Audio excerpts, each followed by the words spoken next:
Hello everyone. So in this video we present our industrial oriented mini project. The title is Chronic Kidney Disease Prediction. So this project was developed as a part of our academic curriculum.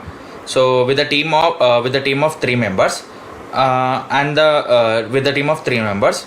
So myself Nikhil and my team members are MANOHAR and MALLIKARJUN. So throughout this video, I will walk you through the motivation behind our project, the models we used, and the performance and final demo of our prediction in an action. So let us go through the code. So now let us see what are the important libraries we are importing in this project. So first we import essential Python libraries for data analysis and visualization. You can see that we imported NumPy, Matplotlib, Seaborn and Pandas. You can see that these tools will help us to explore and visualize the data effectively. So coming to dataset loading and etc. So here we load the dataset from kidney.csv. You can see here kidney.csv. So we have taken the first 5 rows, the data set, and 25 features including clinical measurements like blood pressure, hemoglobin levels, and category variables like hypertension and diabetes status, etc. So we have noticed some missing values. So to do we have indicated the things with NaN. So it's nothing but NaN. So coming to data set. So the data set information do consist of age, blood pressure, specific gravity, albumin, sugar, red blood cells, pus cell clumps, bacteria, blood glucose, random blood urea, serum creatine, sodium, potassium, hemoglobin, etc. You can see all the things here. So let us go to a data set information has been completed. Now we have to go to key attributes. So we have taken some of the attributes from all the attributes. So we have taken blood pressure, albumin, sugar level, red blood cells, sodium, potassium, and etc. So we have dropped unnecessary columns like a PCV, WC, and CAD data type objects. Okay, you can see that here data type objects. Okay, so we have taken float and object things for data types. Okay, coming to next we are going to check missing values. Okay, so actually we are missing values are common in medical data sets. Here we columns like RBC and PVC have significant gaps. So we ignored RBC and CVC, RBC and PC have binary values. So we indicated them with float things. So coming to some columns are stored as objects but contain numerical data. So handling missing values. So this handling missing values as done by on our basis, we can fill with the median of each column are robust things. So for example, missing hemo value. So you can see that if a value is missed here, so it will take an instance value replaced with the median hemoglobin value. So let us go to heat map, converting object values into numerical values. So as it do consist of some object values, so we transferred them into object values into float values. So actually let us go to this is all about the values and about the descriptions and float data types. So you can see the null values. So if null values occurs, then we simply ignore the things. Next, heat map. So you can see that this heat map shows correlations between features. Dark colors indicate stronger relationships. For example, hemoglobin and PCV, packed cell volume, are highly correlated. You can see that they are highly correlated. So nothing but they actually represent with the dark colors. Target variable and classification has been mentioned here. So coming to target features. So you can see the target variable is imbalanced. Patients have CKD. So coming to train test features. So you can see that we have taken only 8 features. So the 8 features are SG, HTN, DM, HEMO. No, SG means sorry. Let's go to random forest algorithm. So coming to random forest algorithm, so we took a random forest algorithm for more accuracy, as it has more accuracy than random boost and ADA boost.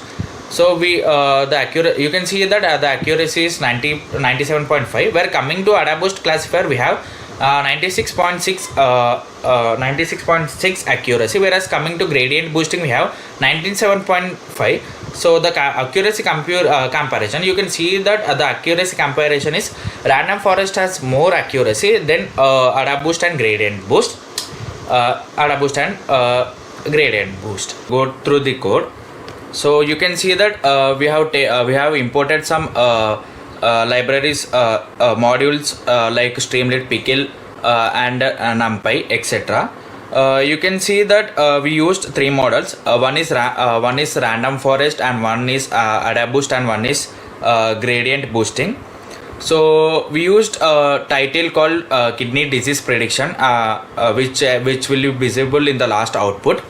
So you can see that we have taken some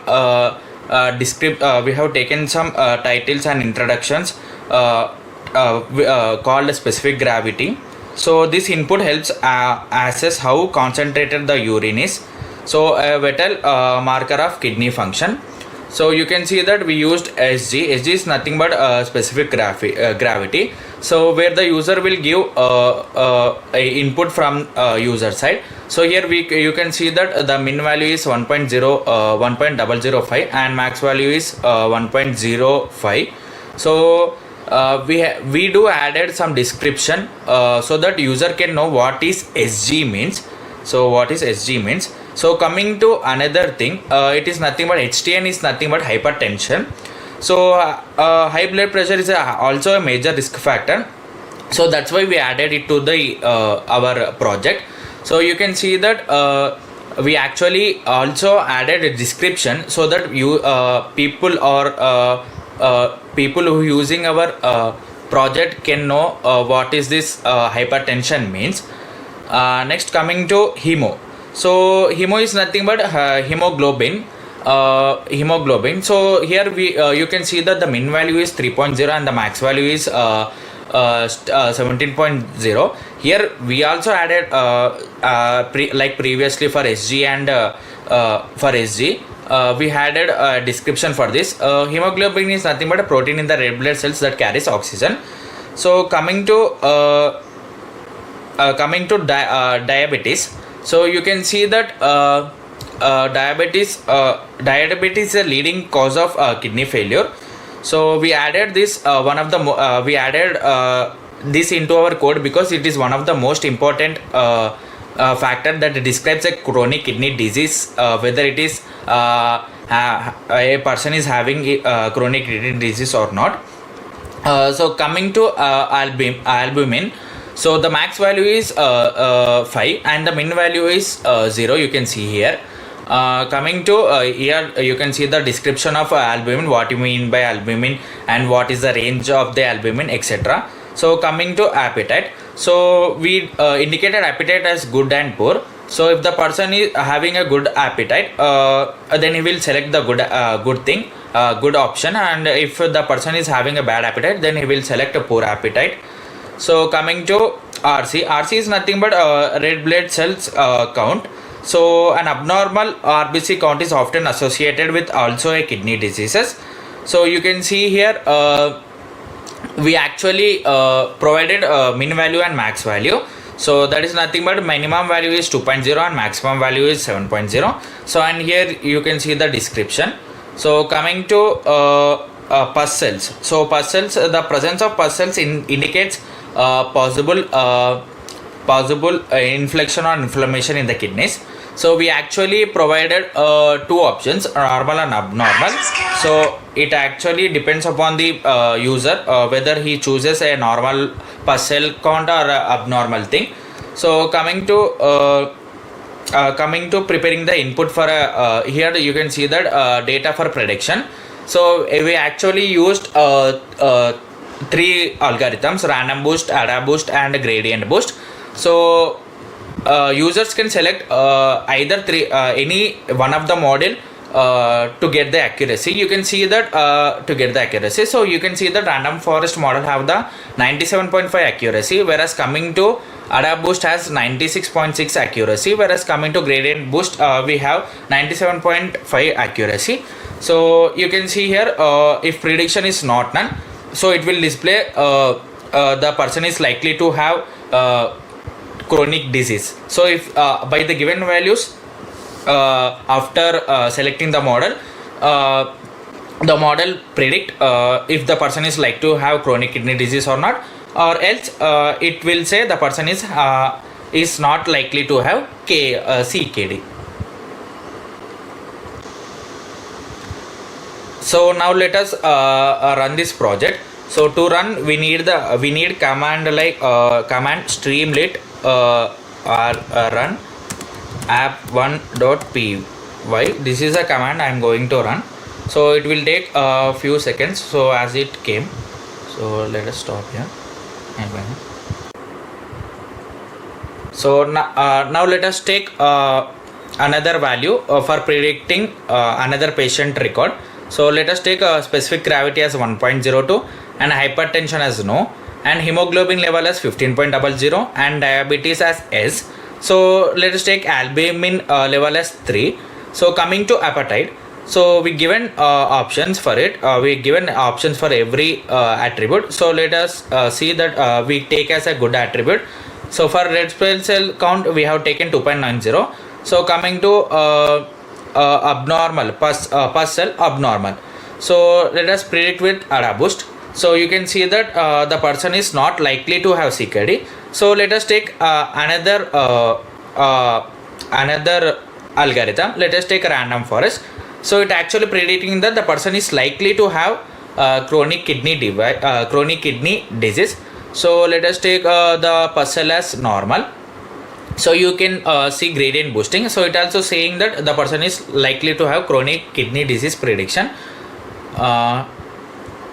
So the ADA boost is saying that the person is not likely to have CKD. Thank you.